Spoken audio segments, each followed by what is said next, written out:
Bom dia a todos, na paz e na graça do nosso Senhor e Salvador Jesus Cristo.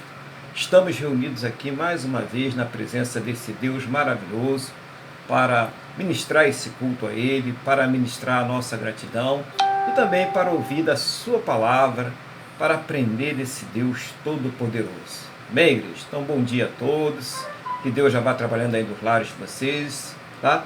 Bom dia, irmão Luiz, a paz do Senhor Jesus, como está o irmão?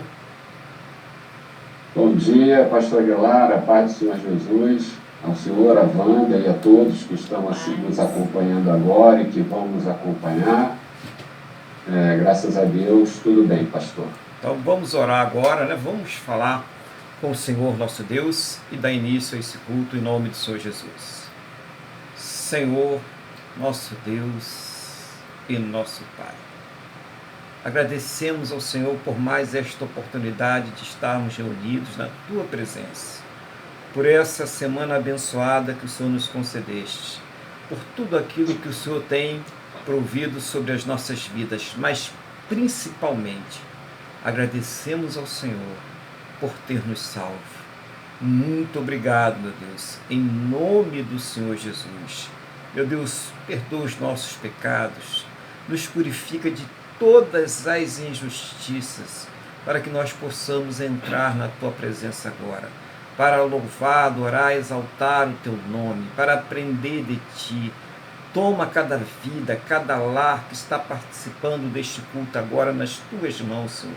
Abençoa esse lar, abençoa essas vidas. Seja o Senhor cuidar de cada uma de suas necessidades, Pai, principalmente as espirituais, mas também suprindo em todas as coisas, segundo a Tua boa, perfeita e agradável vontade, segundo os Teus planos e projetos sempre perfeitos, ó Deus, para a vida de cada um de nós, em nome do Senhor Jesus. Toma a direção desse culto, do louvor, da adoração, da palavra, dos ensinamentos. Pai, traga-nos uma palavra de iluminação, de conserto, de renovação, de ânimo, de encorajamento para todos, meu Deus. Em nome do Senhor Jesus, nós pedimos que seja o Senhor a falar aos nossos corações, seja o Senhor a tratar de cada coração neste dia, em nome do Senhor Jesus. É o que nós te pedimos, na mesma fé e concordância, em nome do Senhor Jesus. Amém. E graças a Ti, nosso Deus e nosso Pai.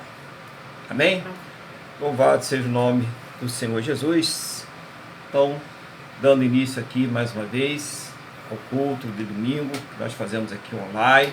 Estamos transmitindo também ao vivo aqui para o Facebook e posteriormente nós teremos também ali esse culto no YouTube, tá? Então, também quem quiser participar ao vivo, é só pegar conosco aí o link do Google Meet, né, numa outra oportunidade, e você vai participar ao vivo. Todo domingo nós estamos fazendo um culto aí. Você quer participar, você quer trazer alguma coisa também, falar alguma coisa, ou mesmo participar conosco aqui, interagir, então fale conosco aqui que nós passaremos a você esse link para que você possa participar. Glória a Deus. Irmão Luiz, a paz do Senhor Jesus mais uma vez. O que é que o irmão traz à igreja nesta manhã do coração de Deus? O que é que Deus está falando aí ao seu coração para que o irmão venha falar ao coração da igreja? Amém, pastor, a paz do Senhor Jesus aí para todos mais uma vez. Vamos então, hoje, ao Salmo 7:3. Salmo 73, é um salmo muito interessante. Um salmo é uma visão que eu vou passar, que eu pretendo passar, que trata do problema da prosperidade dos maus, né? Como o crente, o servo de Deus, ele enxerga essa situação, né? E mostrar, na verdade, muitas vezes as pessoas não entendem, né, a prosperidade dos ímpios, né? E se questionam a Deus, né? Então nós vamos tratar desse assunto.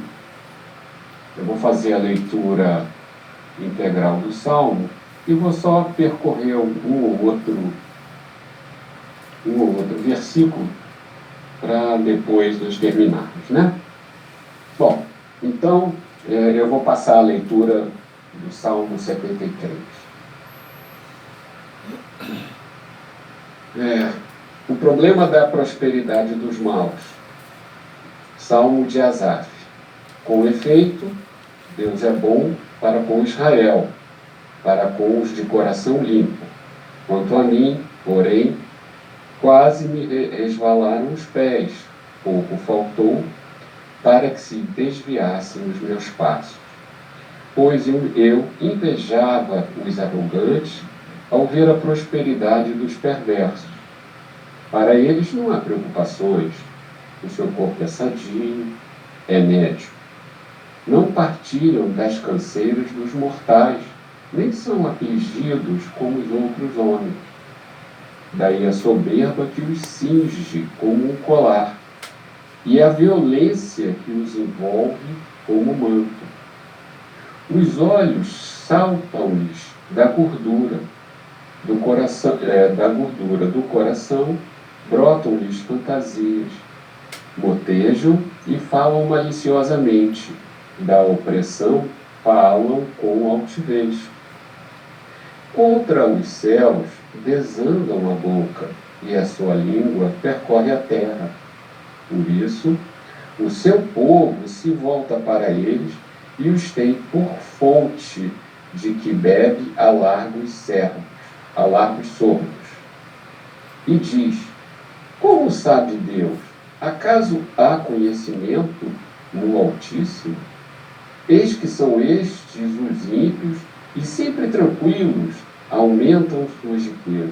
Com efeito, inutilmente conservei puro o coração e lavei as mãos na inocência. Pois de contínuo estou afligido e cada manhã castigado. Se eu pensara em falar tais palavras, já aí teria traído a geração de teus filhos. Em só refletir para compreender isso, achei muito pesada a tarefa para mim, até que entrei no santuário de Deus e atinei com o fim deles. Tu certamente os pões em lugares escorregadios e os fazes cair na destruição, como ficam de súbito assolados, totalmente aniquilados de terror, como ao sono quando se acorda, assim, ó Senhor, ao despertastes, desprezarás a imagem deles. Quando o coração se me amargou e as entranhas se me comoveram, eu estava embrutecido e ignorante. Era como irracional a tua presença. Todavia, estou sempre contigo.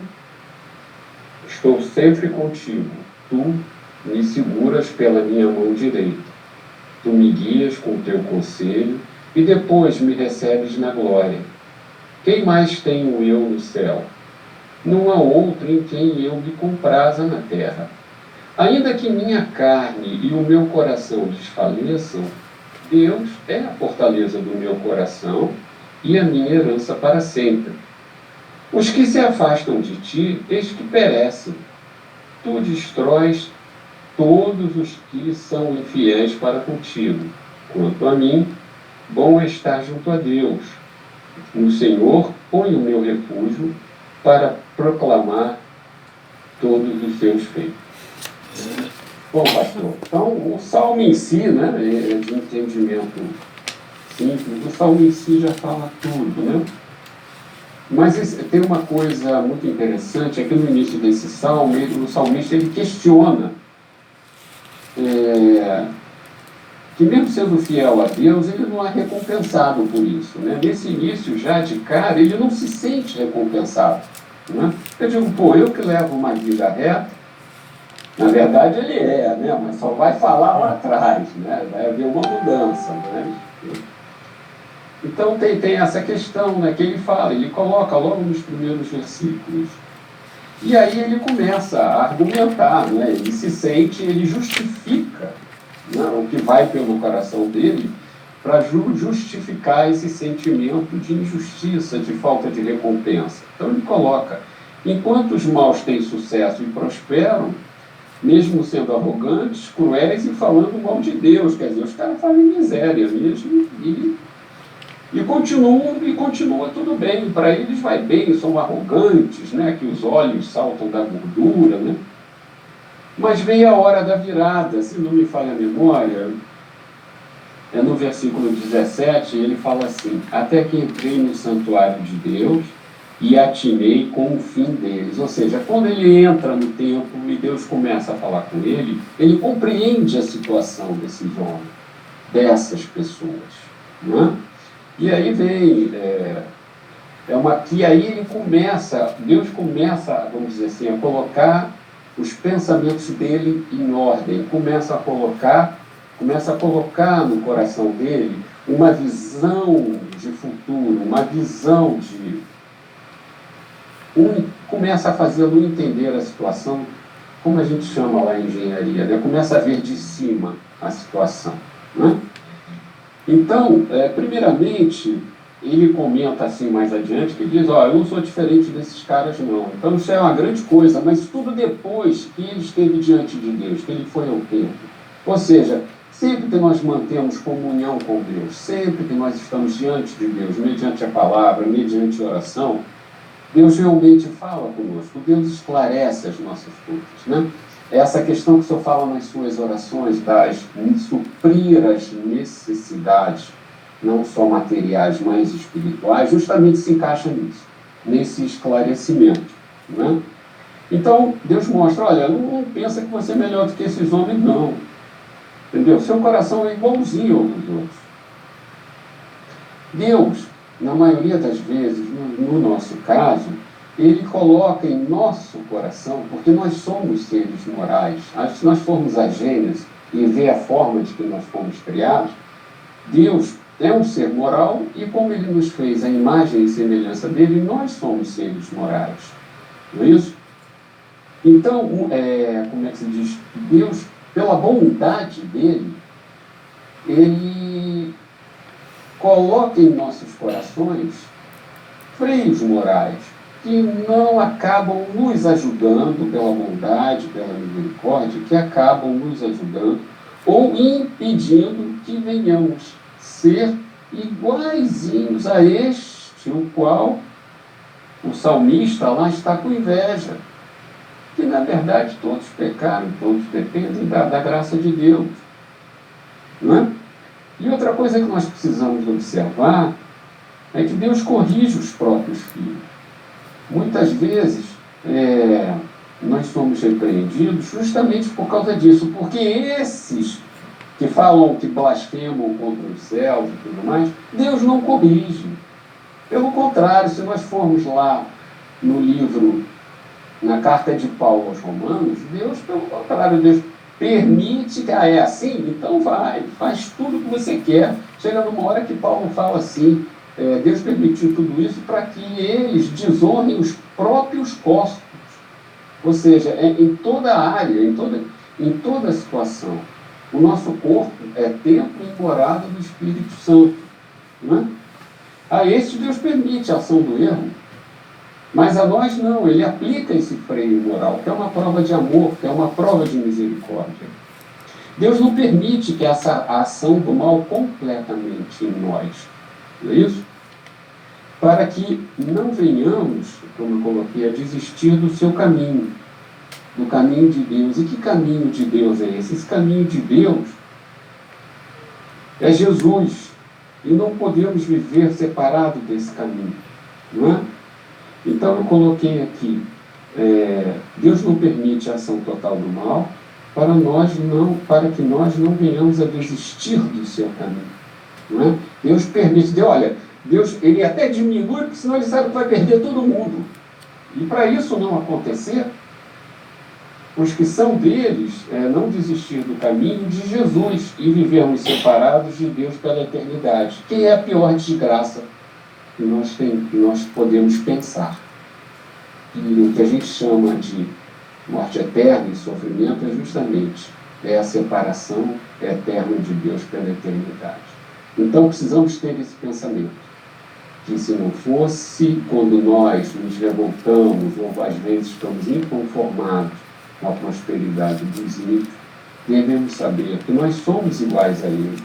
Devemos saber que sim, Deus faz alguma coisa sim, que ele nos freia moralmente para que tenhamos força para continuar.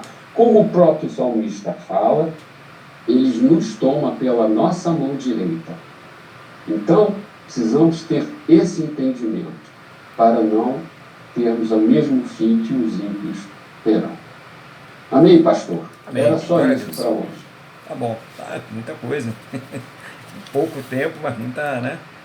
Muito conteúdo aí pra gente, né, pensar, né? Pra gente meditar e também colocar em prática.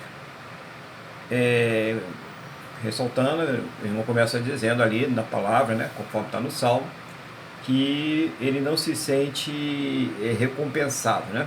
Sou tão fiel a Deus, né? Faço tudo direitinho, mas, né, Deus não olha para mim. E ao mesmo tempo ele olha para o sucesso dos ímpios. Olha, os caras não temem a Deus, faz tudo do jeito que eles querem, né? E só vão se dando bem, né? E às vezes tem irmão aí que está pensando assim também, né? Tem irmão, não é que pode, né? A pessoa não está na igreja, está tudo certo com ela, e é feliz nisso, naquilo outro e tal.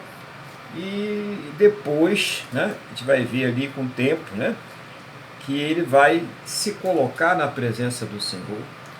Isso é importante, né? O irmão falou aí. Ele se coloca na presença de Deus, ele vai à presença de Deus. No templo ele começa a contemplar e Deus começa a mostrar qual é o fim daquelas pessoas. Porque o importante não é o princípio, o importante é o fim. É isso que nós devemos olhar. Tudo isso que está aqui vai acabar. Tudo que a gente está vendo, ouvindo, sentindo, vendo, né? Tudo isso vai acabar. O importante é o fim de todas as coisas e ele começa a entender o quanto Deus é bom, né? O irmão mostra isso aí, quanto Deus é bom, né? Quanto Deus ele é maravilhoso, né? Porque, como o irmão aí já havia citado, né? Não é pela nossa bondade, mas é pela bondade de Deus. Ele que não permite que o mal, né, conforme o irmão falou aí, explicou bem na palavra, né? Que o mal nos domine totalmente, que o mal nos consuma totalmente, mas ele colocou, eu gostei muito a expressão que o irmão usou aí, freios morais, né? Esses freios morais para que nós não fiquemos iguais aos ímpios, para que nós possamos, epa, isso aqui não, por esse caminho eu não vou seguir, esse caminho eu vou me afastar de Deus.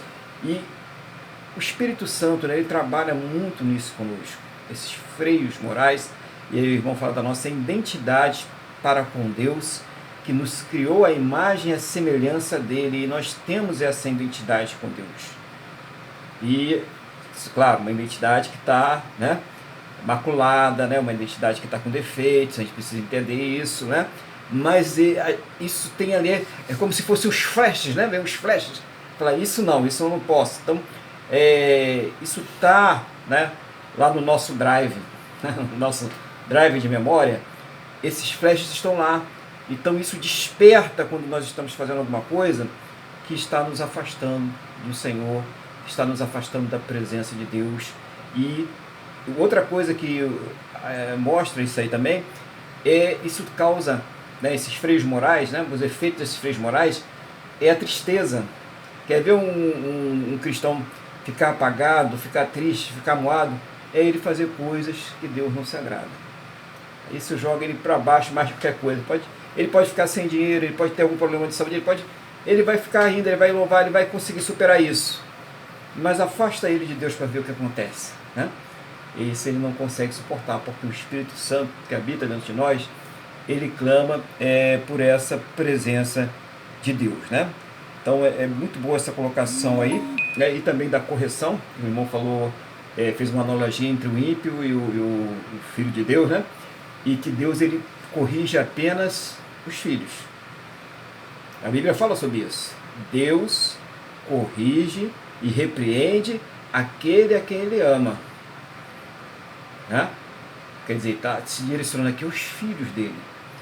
O ímpio ele deixa viver. E o irmão colocou a questão da operação do erro, citou Romanos 1, né? Muito interessante essa citação indesculpáveis, né? Os homens se tornam-se indesculpáveis, porque a manifestação de Deus, irmãos, não é isso? Ela é feita através das coisas que nós estamos vendo, o sol, a lua, as estrelas, a natureza, tudo isso é uma manifestação, não é Deus, tá, irmãos? Olha só, não estou falando que isso é Deus, isso é criação, tá? Mas é a manifestação de Deus, a gente está vendo Deus através das coisas que Ele criou, nós mesmos, olha para o seu interior, a exatidão do funcionamento do corpo humano, então a gente vê Deus nessas coisas, então Ele fala, olha, por isso já são indesculpáveis.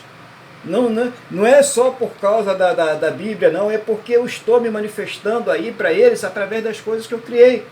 E depois eu coloquei o manual para eles saberem como me servir. E eles viraram as costas para mim. Para a gente finalizar aqui, né, irmão? Muito rico a pregação aí, a mensagem aí. Essa operação do erro, ela é citada ali nas cartas ao Tessalonicenses. Quando começa a vir o homem da iniquidade, aí Paulo ele fala de novo, ó, Deus permitiu a operação do erro, que eles vão aceitar, né? A marca da besta, vão adorar a besta, vão adorar aquele negócio tudo, simplesmente porque eles rejeitaram a Deus. Então Deus vai deixar eles, né, seguir aquele caminho. Deus ele chama, a pessoa rejeita, Deus ele respeita nosso livre-arbítrio, a nossa capacidade de tomar decisão. Não tem esse negócio, porque a capacidade está deturpada, não. Está deturpada, mas nós temos o Espírito Santo. É Ele que convence. Então, quando a pessoa rejeita, ela rejeita de uma forma deliberada. É essa a questão. Porque o Espírito Santo está trabalhando. Quando você está pregando a mensagem, quem está trabalhando é o Espírito Santo. Então, é uma coisa deliberada, para que a pessoa possa chegar lá e nos arquivos dos céus, que são melhor que qualquer programa de computador que nós possamos ter aí, né? Qualquer software que tem aqui na Terra, aquilo arquivo é muito melhor. Vai apertar o botãozinho e vai falar tal dia, tal hora, né? E tais dias, tais horas, você teve tantas e tantas oportunidades, em todas elas você negou a Deus. Então, a pessoa vai se tornar indesculpável, porque é tudo registrado. Todas as vezes que a pessoa ela recebe a mensagem, a palavra de Deus, isso é registrado, para que quando chegar lá no céu, a pessoa não possa dizer, eu não fui avisado, eu não sabia, eu fui enganado, né, e tal. Não tem essa conversa de coitadinho lá no céu. A pessoa não vai conseguir nem levantar a cabeça para falar com Deus. Então é importante que nós façamos isso aqui na Terra. Como o irmão Luiz colocou muito aí, depois, voltando a isso aí, para a gente finalizar aqui esse comentário, que senão o comentário vai virar pregação. Ele coloca muito bem, nós não somos diferentes deles, nós não somos melhores do que essas pessoas que estão afastadas de Deus, não é pelos nossos méritos, é pela ação de Deus em nossas vidas. Vamos gravar, eu gostaria que os irmãos ficassem com essa mensagem, a questão dos freios morais, isso é muito bom, tá? Vamos guardar isso aí, orar a Deus, ó Senhor, os meus freios estão meio desregulados, né? Vamos dar uma regulada nesse freio aí, tá? Para eu frear com mais precisão na hora que for preciso dar a freada. Amém, irmãos? É muito importante aí estar buscando a Deus. É bom a gente estar aqui domingo, aqui reunido na presença do Senhor. O pessoal que está na igreja, eu sei que tem muita gente que está na igreja nesse momento também, reunido aí. É importante, a gente está sinalizando que nós temos um Deus e que nós separamos um momento da semana para estar na presença desse Deus. Isso é muito importante para todos nós, né? Então, pode ser domingo, pode ser cedo, não estou aqui endeusando o dia, não estou idolatrando o dia não, tá, irmãos? Você separa um momento e está ali na presença de Deus, né? Não importa a quantidade, você faça isso com espontaneidade, com gratidão e com alegria. Vamos dar continuidade então em nome do Senhor Jesus, fazer um louvor hoje, né? Fazer um louvor ao nosso Deus. Vamos louvar o nosso Deus com o hino 186. 186? Uhum.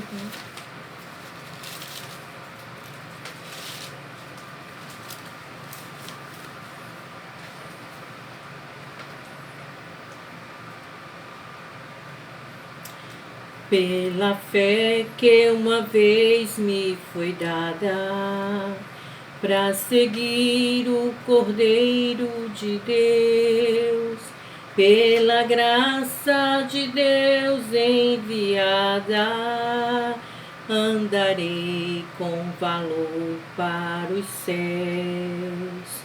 Quero andar de valor em valor e seguir a Jesus, meu Senhor, até que um dia receba no céu a coroa que me dará Deus. De Deus quero vestir a armadura pra lutar com coragem e valor, pois aqui a peleja é dura contra as hostes do vil tentador. Quero andar de valor em valor e seguir a Jesus, meu Senhor, até que um dia receba no céu a coroa que me dará Deus. Em Jesus eu farei 1000 proezas no combate da fé e do amor. Nele tenho vigor e destreza para lutar e para ser vencedor. Quero andar de valor em valor e seguir a Jesus, meu Senhor, até que um dia receba no céu a coroa que me dará Deus. Eu direi ao findar esta liça, combati o combate de amor, e coroa terei de justiça, que no céu me dará o Senhor. Quero andar de valor em valor e seguir a Jesus, meu Senhor, até que um dia receba no céu a coroa que me dará Deus. Glória a Deus, né? Aleluia. Louvado seja o nome do Senhor Jesus. Vamos andar de valor em valor, em busca, né, dessa coroa. A palavra diz que aquele que perseverar até o fim, esse vai ser salvo. Glórias ao Senhor Jesus. Quero convidar os irmãos, então, agora a abrir as suas Bíblias também, mais uma vez, no Romanos novo não, né? Vamos citar apenas Romanos, né? Esse Salmo 7,3 que o irmão Luiz pregou. Romanos, capítulo de número 12, a partir do versículo de número 1. 12.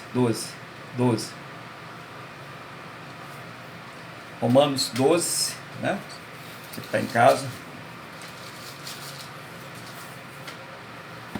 Enquanto você vai abrindo, eu vou fazer uma oração pedindo a Deus aqui a sabedoria. Senhor, estamos diante da Tua palavra. Não seja, meu Deus, a nossa vontade humana, o nosso desejo, do nosso coração, mas tão somente o Teu Espírito Santo a falar a cada coração, a trazer, meu Deus, uma palavra segundo, Pai, aquilo que o Senhor deseja manifestar em nossas vidas, as nossas necessidades. Abre os nossos entendimentos, meu Deus, para que nós possamos compreender a Tua palavra. Nos ensine, nos faça lembrar, Pai. Em nome do Senhor Jesus, é o que nós te pedimos e já te agradecemos. Amém? E graças a Ti, nosso Deus e nosso Pai. Amém?